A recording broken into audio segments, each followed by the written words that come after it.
Praise the lord. దేవి నామానికి మహిమ కలుగునుగాక. మరొక వర్తమానంతో మీ ముందుకు తీసుకొచ్చినటువంటి దేవాది దేవునికి సమస్త ఘనత ప్రభావమును కలుగునుగాక. ఆయన నామమే హెచ్చించబడునుగాక.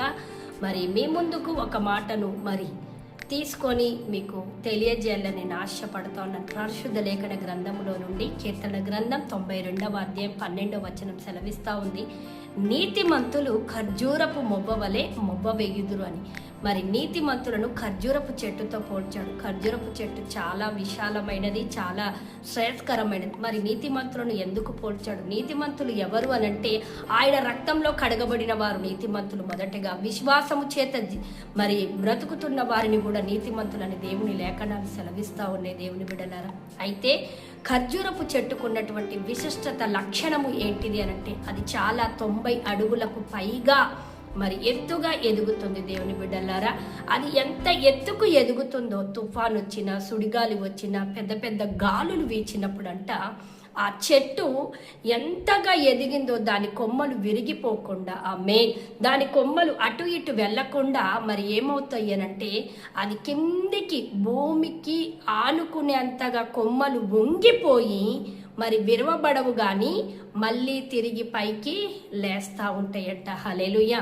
నేను చెప్పాలనుకున్న మాట ఏంటిది అనంటే నీతిమంతులుగా మనం పిలువబడుతున్నాము గనక, మనం ఈ లోకయాత్రలో మనం జీవిస్తూ ఉన్నాము, ప్రయాణము చేస్తూ ఉన్నాము గనక మరి మనకి ఎన్నో కష్టాలు, అవరోధాలు, అవమానాలు, నిందలు మరి ఎన్నో ఎదురవుతాయి గనక మనము వెళ్తున్నప్పుడు మన విశ్వాసములో మనల్ని దిగజార్చకుండా, కృంగిపోకుండా, నశించిపోకుండా, ఏవైనా శ్రమలు నేను కిందికి లాగుతున్నాయేమో మరి విశ్వాసంతో మళ్ళీ నువ్వు పైకి లేవాలని ప్రభు వారు సెలవిస్తూ ఉన్నారు.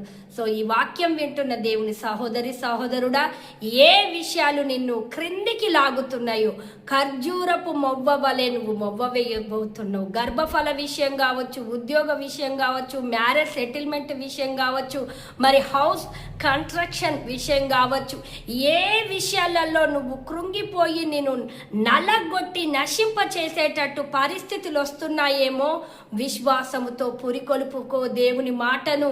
ఆ మాట చేతను పురికొల్పబడుతున్నప్పుడు నీతిమంతుడివిగా ఖర్జూరపు చెట్టు వలె నువ్వు మొవ్వ వేయబోతున్నావు, ఫలము చూడబోతున్నావు, అభివృద్ధిని నువ్వు చూడబోతున్నావు. ఈ వాక్యం దేవుడు దీవించి ఆశీర్వదించును గాక.